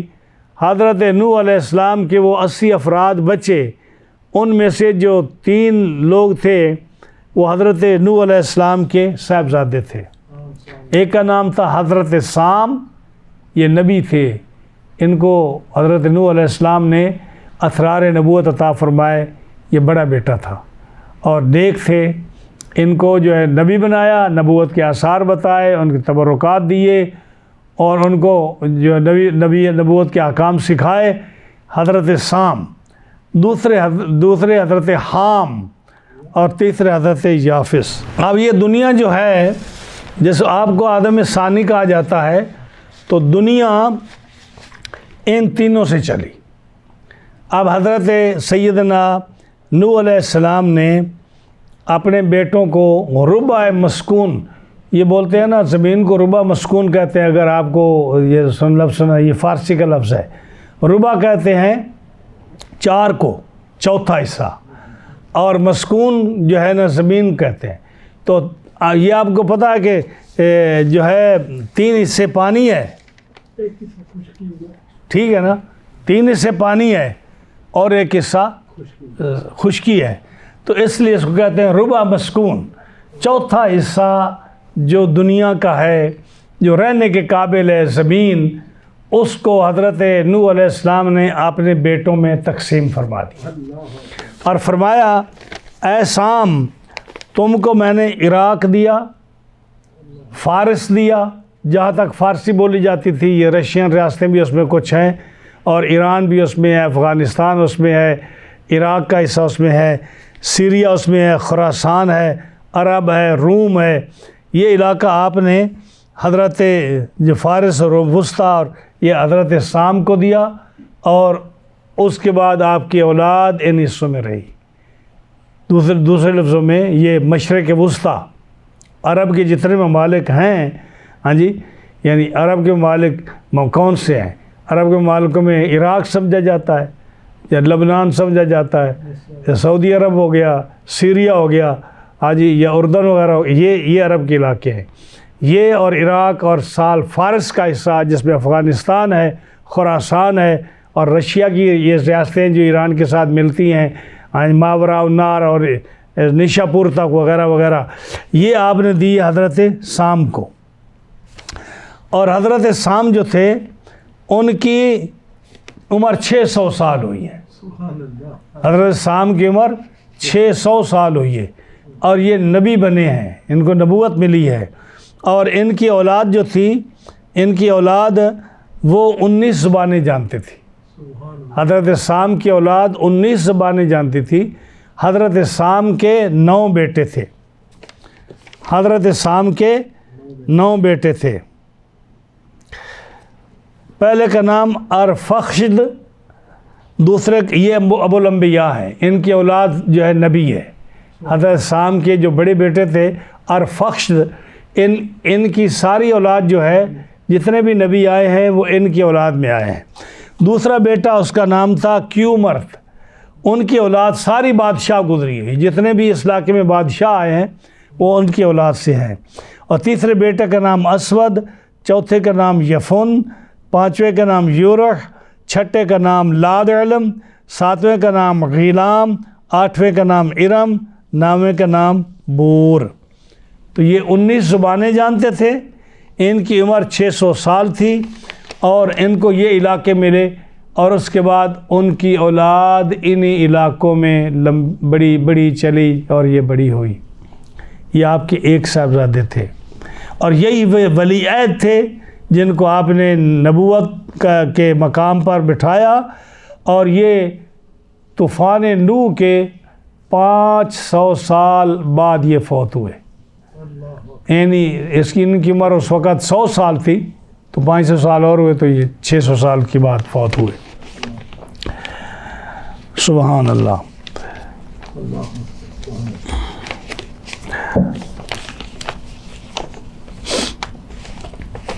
اب ان کی جو اولاد ہے نا، یہ 9 بیٹے میں نے بتائے ہیں، تو یہ جتنے بھی ہیں نا، یہ ترکی میں جو دیار بکر شہر ہے، یا اس کے علاوہ جو عراق ہے، سیریا ہے، یہ ان کی ارم کی اولاد اور اسود کی اولاد، چونکہ 9 بیٹے تھے نا، یہ سب ان کی اولاد ہے۔ دوسرے بیٹے تھے حضرت حام، ان کے بھی 9 بیٹے تھے۔ یہ حام جو ہیں یہ بحر محیط کے ساحل پر مقیم تھے، جو سمندر ہے اس کے وہاں مقیم تھے۔ ان کا رنگ کالا تھا، پہلے ان کا رنگ سفید تھا، شروع میں ان کا رنگ سفید تھا۔ کسی وجہ سے حضرت نوح علیہ السلام ناراض ہوئے، انہوں نے ان کو دعا دی اور ان کا رنگ کالا ہو گیا۔ ان کا رنگ کالا ہوا، اب ان کی جتنی بھی اولاد ہے نا وہ ساری کالی ہے، چاہے وہ اپنے آپ کو گورے بھی کہتے ہیں نا، ان کی اولاد کالی ہے۔ میں آپ کو بتاؤں ان کی اولاد کا کیا نام ہے۔ ان کے بڑے بیٹے کا نام تھا ہند، جن سے ہندوستان مشہور ہے۔ دوسرے بیٹے کا نام تھا سندھ، جن سے سندھ جو ہے یہ مشہور ہے۔ اور یہ جو ہند تھا، ہاں جی، اور سندھ تھا، سندھ کے 2 بیٹے تھے، ایک کا نام تھا ملتان اور ایک کا نام تھا ٹھٹا۔ یہ جو آپ دیکھتے ہو پاکستان میں ملتان، یہ آپ کے دوسرے بیٹے سندھ کا 2 بیٹے تھے، ایک کا نام ملتان، ایک کا نام ٹھٹا، یہ 2 بیٹے تھے۔ اور جو بڑا بیٹا تھا ہند، اس کے 4 بیٹے تھے۔ اس کے 4 بیٹوں نے بھی اپنے اپنے شہر آباد کیے، اور یہ جو ہندوستان میں شہر ہیں، ہاں جی، یہ اودھ پور وغیرہ وغیرہ، یہ ان کی اولاد کے نام پر ہے۔ تو دوسرا سندھ، تیسرا زنج جو ہے، یہ بھی اس کی اولاد بھی ساری کالی ہے۔ آپ کو پتہ ہے، شاید آپ محسوس نہ کریں کہ ہندوستان جو ہے نا، یہ گوروں میں شامل نہیں ہے، یہ گوروں میں شامل نہیں ہے۔ ہم نے جو مولانا روم کی کتاب پڑھی ہے، مولانا روم اب مثنوی میں ایک جگہ ذکر کرتے ہیں ہندوستان کے آدمی کا ذکر کر کے، کہ وہ بھی اپنے آپ کو گورا سمجھتا ہے جی۔ تو یہ جو غلام، یہ جو ہے نا ہندوستان، ہند کی اولاد یہ ہندوستان میں ہے، سندھ کی اولاد بھی ہندوستان میں ہے۔ زنج، توبہ، کنان، اور جو ہے کرس، قبط، جیسے قبطی مشہور ہیں، پتہ ہے مصر کے لوگ قبطی اپنے آپ کو، یہ فرعون کی جو اولاد تھی، فرعون کے جو ساتھی تھے قوم، وہ قبطی کہلاتی ہے۔ تو یہ قبط جو ہے حام کا بیٹا تھا۔ بربر، یہ جو اسپین کے ساتھ بربر قوم ہے، جنہوں نے حضرت طارق بن زیاد کے ساتھ مل کر جو اسپین فتح کیا، وہ بربر بھی جو ہے نا، وہ بھی حام کی اولاد ہے۔ اسی طرح حبشی جہاں سے مشہور ہے، یہ بھی حام کی اولاد ہے۔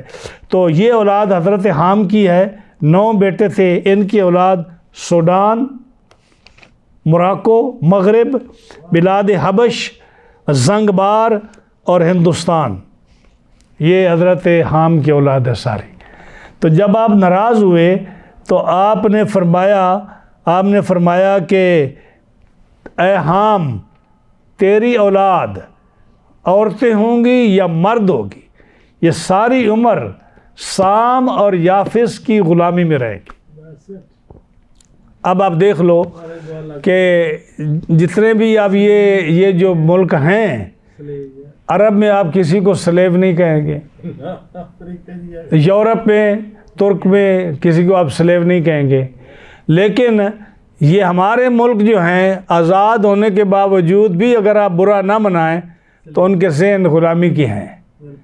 آزاد ہونے کے باوجود یہ قومیں آپ کو غلام سمجھتی ہیں، اس لیے کہ آپ حام کی اولاد ہیں یہ سارے۔ اور حام کی اولاد جہاں تک ہے، یہ کالے جتنے ہیں افریقہ کے، یہ سارے ان کی اولاد ہیں۔ حبش ہو گیا، زنجی ہو گئے، زنگبار وغیرہ، یا یہ قبطی ہو گئے، مصر کے لوگ ہو گئے، یا یہ موراکو کے لوگ ہو گئے، سوڈان کے ہو گئے، تیونس ہو گئے، الجزائر ہو گئے، ہندوستان کے لوگ سارے ہو گئے، یہ سارے جتنے ہیں نا، یہ حام کی اولاد ہیں۔ اور ان کو حضرت نوح علیہ السلام نے کہا کہ یہ سام اور یافس کی اولاد کے تم نوکر اور غلام رہو گے۔ آج بھی دیکھ لو، میں کئی دفعہ سوچتا ہوں اس کے پڑھنے سے پہلے بھی کہ غلامی ہمارے ذہنوں سے کبھی نہیں گئی۔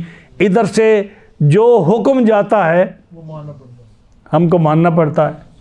ہاں جی، اور رنگ دیکھ لو کہ رنگ جتنا مرضی گورا ہو پھر بھی کوئی آپ کو گورا نہیں کہتا۔ تو ان کے بھی 9 بیٹے تھے، ان میں سے ان کی زبانیں 17 زبانیں تھیں۔ حضرت سام کی 19 زبانیں تھیں، ان کی 17 زبانیں تھیں۔ ایک آدمی ایک گروہ دوسرے کی زبان نہیں سمجھتا تھا، انہوں نے اپنے شہر آباد کیے، اور شہر آباد کرنے کے بعد وہ مختلف زبانیں ہو گئی، مختلف علاقے ہو گئے۔ اگر آپ یہ گلوب دیکھیں جو جس پر یہ گلوب ہے، گول جو گلوب نہیں ہوتا، اس کے اوپر جو ہے لیٹیٹیوڈ اور لانگیٹیوڈ جو بنے ہوتے ہیں، اس میں خانے بنے ہوتے ہیں کہ ہر جو ہے خانہ وہ 4 منٹ کا ہوتا ہے۔ وہ تقسیم ہے کہ اس ورلڈ کی تقسیم کیسے کی جائے گی۔ جو خط استوا ہے اوپر، اس سے 12 درجے نیچے جائیں تو یہ 12 درجے تک حضرت حام کی اولاد آباد تھی اس میں۔ تو یہ حضرت نوح علیہ السلام کے بیٹے حضرت سام کی عمر کتنی ہوئی؟ میں نے بتایا 600 سال۔ حام جو تھے ان کی عمر 536 سال ہوئی۔ ہاں جی، تو ہم سب حام کی اولاد ہیں، یہ جتنے بھی ہیں۔ اب تیسرا بیٹا جو تھا وہ تھا یافس۔ یافس جو تھا اس کو حکم دیا کہ تم شمال مشرق کی طرف چلے جاؤ۔ شمال مشرق کون سا ہے؟ یہ جو رشیا کا علاقہ ہے، چین کا علاقہ ہے، اور جو آگے یہ منگولوں کا علاقہ ہے، اس کی طرف حضرت یافس کو بھیجا، اور ان کو حضرت نوح علیہ السلام نے اسم اعظم ایک پتھر پر جبریل علیہ السلام کے بتانے پر نقش کر کے ان کو دیا اور کہا آپ وہاں چلے جاؤ۔ وہ چلے گئے، اور جب وہ وہاں گئے تو ان کے 11 بیٹے ہوئے۔ حضرت یافس کے 11 بیٹے ہوئے۔ پہلے بیٹے کا نام تھا ترک۔ یہ جتنے بھی ترکی ہیں، یا ترکمانستان ہے، یا ترکستان ہے، یہ ان کی اولاد ہے اس بڑے بیٹے کی جس کا نام ترک تھا۔ دوسرا کا نام خرز تھا، یہ بھی اسی علاقے کی ایک قوم ہے جو ان کی اولاد ہے۔ تیسرا کا نام سکلاب ہے، یہ جو ہے گیا اس کو رشیا کی طرف یہ چلا گیا۔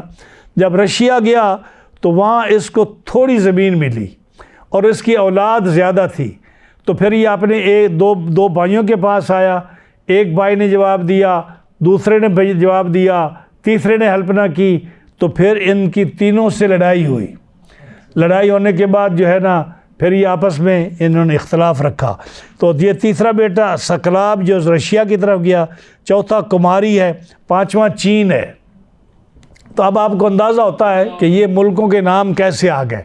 ہاں جی، جیسے سندھ نام ہے بیٹے کا، تو 2 بیٹے جو ان کا ایک کا نام ملتان، ایک کا نام ٹھٹا ہے۔ ہاں جی، اسی طرح جو سکلاب ہے یہ روس کی طرف گیا تو اس کے بیٹے کا نام روس تھا۔ جو حضرت یافس کا بیٹا تھا جس کا نام چین تھا، تو چین کی ساری جو ہے نا وہ اس کے بیٹے کے نام پر ہے۔ اسی طرح خلجی سنا ہے آپ نے؟ یہ خلجی جو ہے یہ حضرت یافس کے بیٹے خلج کی اولاد ہیں۔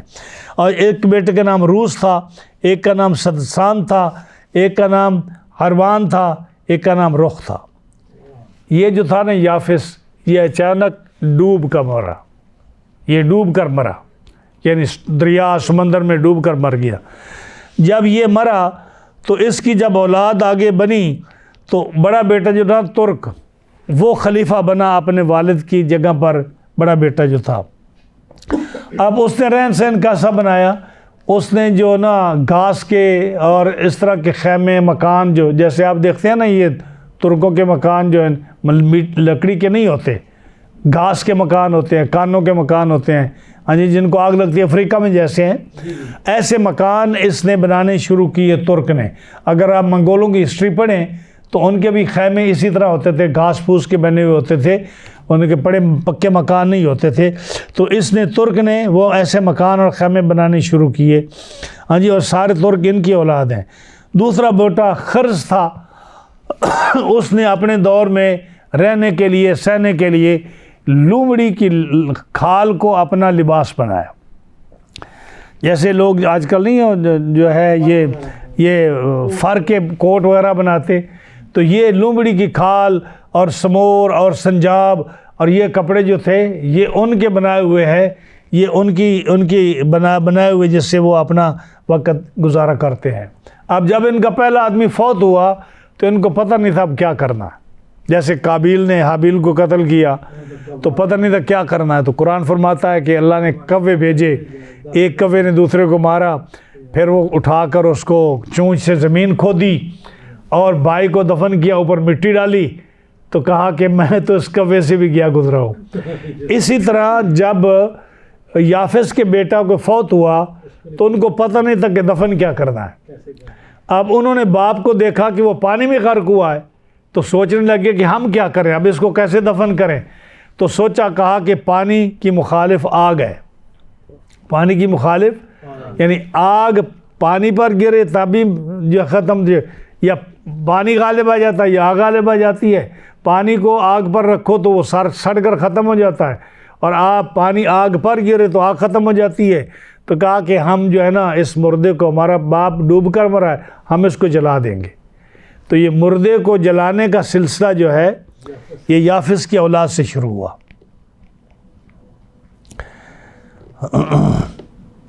ان کے زمانے میں شہد ملا ہے، شہد ان کے زمانے میں شروع ہوا، اور جو نمک ہے یہ سام کے زمانے سے شروع آ رہا ہے. تو سکلاب وغیرہ جیسے میں نے بتایا کہ وہ 3 بھائیوں سے لڑا. چین جو تھا ان سے سب سے زیادہ عقل مند تھا. یہ ریشم اور تصویریں اور نقشے اور اس طرح کی چیزیں جو ہے نا یہ چین نے شروع کی.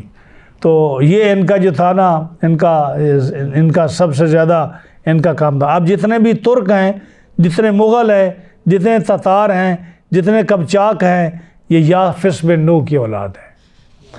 اور جتنے جو ہیں یہ رشیا کے لوگ ہیں، یا جتنے جو ہے چین کے لوگ ہیں، یا منگول ہیں، یا ترک ہیں، یہ سارے یافس جو ہے ان کی اولاد میں سے ہیں.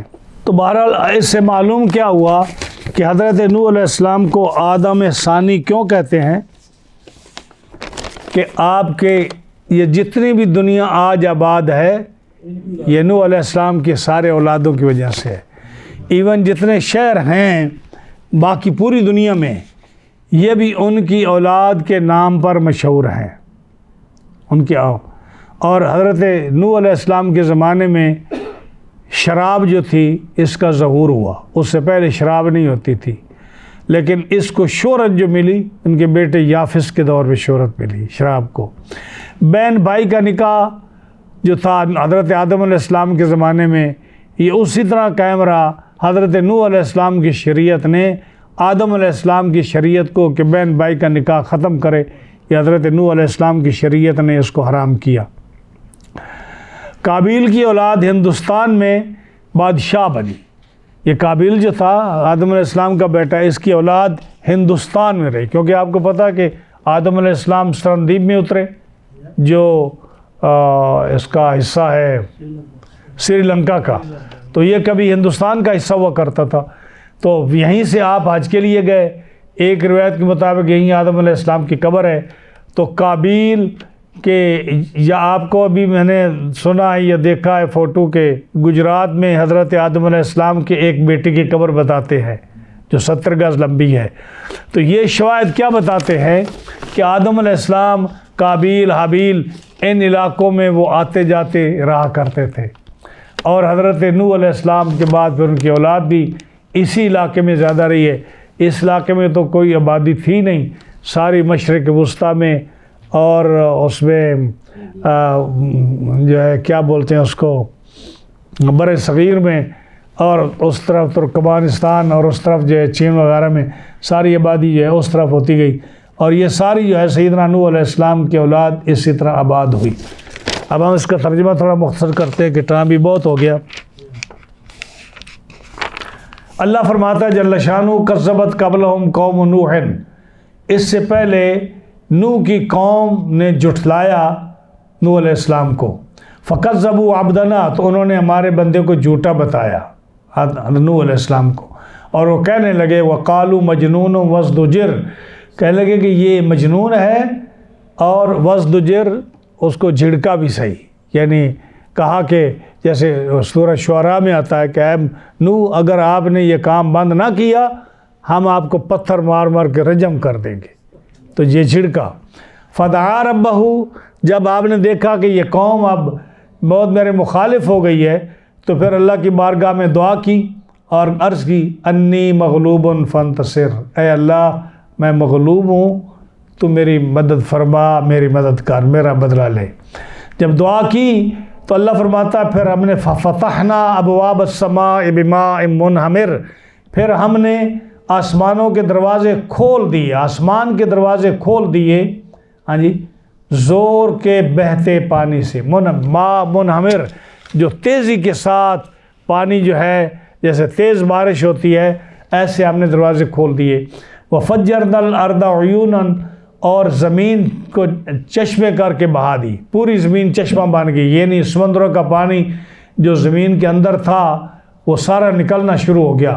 فالتقى الماء على امر قد قدر، اور اوپر والا پانی جو ہے اور نیچے والا پانی، زمین اور آسمان کا پانی مل گیا علی امر قد قدر، جیسے اللہ کا حکم تھا، اللہ کو منظور تھا، جیسے مقدر تھا، یعنی سب کو ڈبانا، مارنا، ہلاک کرنا اور پانی کے عذاب سے مارنا جیسے اللہ کا حکم تھا اس کے مطابق پانی مل گیا۔ وَحَمَلْنَا عَلَىٰ ذَاتِ أَلْوَاحٍ وَدُسُرٍ، اور ہم نے نوح علیہ السلام کو پھٹوں والی کشتی پر، پھٹوں پر بٹھایا کہ آپ پھٹے بنا کر اس کے اوپر بیٹھے کشتی پر، وَدُسُرٍ، اور جو پھٹوں کو جوڑنے والے کیل ہوتے ہیں یا رسے ہوتے ہیں ان پر بیٹھے، یعنی پھٹوں کو جوڑنے کے لیے رسے چاہیے یا اس کو میخیں اور کیل چاہیے، تو فرمایا ہم نے کیلوں پر اور پھٹوں پر نوح علیہ السلام کو اس کشتی پر ہم نے سوار کیا۔ تجری بِأَعْيُنِنَا، کہ وہ کشتی چلتی تھی ہماری حفاظت میں۔ بِأَعْيُنِنَا کا معنی ہے ہماری آنکھوں کے سامنے۔ حضور صلی اللہ علیہ وسلم کے لیے سورہ طور میں ایک آیت آئی ہے جہاں اللہ نے فرمایا اے محبوب فَإِنَّكَ بِأَعْيُنِنَا، آپ ہماری نظروں کے سامنے رہتے ہو۔ حضور کی شان میں فرمایا آپ ہماری نظروں کے سامنے رہتے ہو، فَإِنَّكَ بِأَعْيُنِنَا، یہ آپ کی شان ہے کہ حضور ہر وقت اللہ کی سامنے ہے، اللہ آپ کو دیکھتا ہے، جیسے فرمایا سورہ شعراء میں کہ جب آپ عبادت کرتے ہو تو آپ کا سجدوں میں جانا و تقلبک فی الساجدین، سجدوں میں جانا، کھڑا ہونا، قیام میں، نماز میں کھڑا ہونا ہم دیکھتے رہتے ہیں۔ تو اسی طرح فرمایا آپ ہماری نظروں کے سامنے۔ یہاں بھی فرمایا نوح علیہ السلام کو کہ آپ کی کشتی جو ہے وہ ہماری آنکھوں کے سامنے ہے۔ کیا مطلب؟ کہ کشتی کی اتنی ہمت نہیں تھی کہ طوفان نوح میں وہ بچ سکے یا کسی کو بچا سکے، لیکن جب اللہ کی حفاظت میں ہو تو پھر وہ بچ جاتی ہے۔ اس لیے فرمایا کہ آپ کی کشتی جاری ہو گئی ہماری حفاظت میں، تو اس لیے جو ہے جتنا مرضی طوفان بڑا تھا وہ بچ گئی اور لوگ بھی بچ گئے اس میں۔ جزاء لمن کان کفر، تو یہ ہم نے کیوں کیا؟ یہ ہم نے صلہ دیا، بدلہ دیا کہ ان لوگوں نے ہمارے بندے کے ساتھ کفر کیا، ہم ان کو مزہ چکھائیں گے، یہ ہم نے اس لیے کیا۔ وَلَقَدْ تَرَكْنَاهَا آیَةً فَهَلْ مِن مُدَّکِرٍ، اور ہم نے اس کشتی کو نشانی چھوڑا کہ کوئی دھیان کرنے والا اس کو دیکھے۔ حضرت قتادہ کہتے ہیں کہ وہ جزیرہ میں کشتی صحابہ کرام تابعین کے وقت تک موجود رہی اور جودی پہاڑ تک پر آج بھی وہ کشتی کے ٹکڑے موجود ہیں۔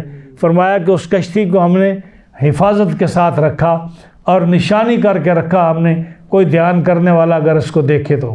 فَكَيْفَ كَانَ عَذَابِي وَنُذُرِ، اللہ پوچھتا ہے، فرمایا دیکھو پھر میرا عذاب کیسا ہوا، جو میرے بندوں کو تنگ کرتے ہیں میرا عذاب کیسا ہوا، وَنُذُرِ، اور جو میری دھمکیاں تھیں وہ کیسی ہوں کہ ہم نے ان کو کیسا ستیہ ناش کر کے رکھ دیا ان کا۔ وَلَقَدْ يَسَّرْنَا الْقُرْآنَ، اس کے بعد جب ہر کسی نبی کا واقعہ ختم ہوتا ہے اللہ فرماتا ہے وَلَقَدْ يَسَّرْنَا الْقُرْآنَ لِلذِّكْرِ فَهَلْ مِن مُدَّکِرٍ، ہم نے قرآن یاد کرنے کے لیے آسان بنا دیا، فَهَلْ مِن مُدَّکِرٍ، ہے کوئی یاد کرنے والا؟ یعنی جب بھی کسی نبی کا واقعہ، قوم کا واقعہ ختم ہوتا ہے نا، اللہ فرماتا ہے کہ ہم نے اس واقعے کو ایسی نشانی بنایا ہے کہ اگر کوئی آدمی یاد کرنے والا اس واقعے کو دیکھے تو وہ ہدایت پا سکتا ہے، وہ بچ سکتا ہے۔ اور فرمایا کہ یہ قرآن جو ہے یہ رب کا کلام ہے، اگر رب چاہے تو کسی کو اس کی سمجھ نہ آئے، کوئی ایک لفظ بھی نہ سمجھ سکے۔ اس کی نشانی مثال ایسی ہے جیسے آپ دیکھتے ہو اللہ کی کتنی مخلوق ہے۔ یہ مینڈک اللہ کی مخلوق ہے، چھوٹی سی مخلوق ہے، یہ بولتا ہے آپ کو سمجھ آتی ہے؟ مشرق والا آدمی بولتا ہے، مغرب والوں کو پتہ چلتا ہے؟ عرب میں آدمی بولتا ہے، یورپ والوں کو پتہ چلتا ہے؟ ہاں جی، یہ جانور ہیں، یہ جب اپنی آواز میں بولتے ہیں، پرندے اپنی آواز میں بولتے ہیں، چھوٹی سی مخلوق ہے، دوسروں کو پتہ چلتا ہے؟ تو فرمایا کہ جب ہماری مخلوق کی بات کی تمہیں سمجھ نہیں آتی تو خالق کے کلام کی سمجھ تمہیں کیسے آ جائے؟ لیکن اگر تمہارا ارادہ لذکر اس کو سمجھنے کا ہو، اگر تمہارا ارادہ اس کے پڑھنے کا ہو، اگر تمہارا ارادہ اس کے سمجھنے کا ہو، تم ان پڑھ ہو، جاہل ہو، تمہیں کسی بات کا پتہ نہیں، تم عربی سے نہ واقف ہو، تم اجمی ہو، ہم قرآن کو تمہارے لیے آسان کر دیں گے۔ دیکھا کتنے لوگ ہیں جو عرب نہیں ہیں، قرآن مجید کتنا خوبصورت پڑھتے ہیں، کتنی اس کی تفسیر جانتے ہیں۔ یہ کیا ہے؟ یہ فرمایا کہ کوئی سمجھنے والا ہو ہم اس کو سمجھانے کے لیے آسان کر دیں گے، کوئی حفظ کرنے والا ہو، دنیا کی کوئی کتاب حفظ نہیں ہو سکتی، قرآن مجید اجمی ہو، بچہ ہو، بڑا ہو، چھوٹا ہو، وہ اس کا حافظ بن جاتا ہے۔ یہ ہمارے قرآن کا کمال ہے۔ یہ فرمایا ہر واقعے کے بعد آپ نے فرمایا، اللہ نے فرمایا کوئی ہے جو ہمارے کلام میں، ہماری کتاب میں، ہمارے ان معجزات میں، ہماری قدرت میں کوئی نظر کرنے والا ہو، ہم اس کے لیے یہ ساری چیزیں آسان کر دیں گے۔ قرآن بھی آسان ہو جائے گا، معجزات قدرتی کام بھی آسان ہو جائیں گے، اس کا دین کا سمجھنا بھی آسان ہو جائے گا۔ یہ آخر میں یہ فرماتا ہے۔ اللہ تعالیٰ جل شانہ ہم تمام کو قرآن مجید سمجھنے کی توفیق عطا فرمائے۔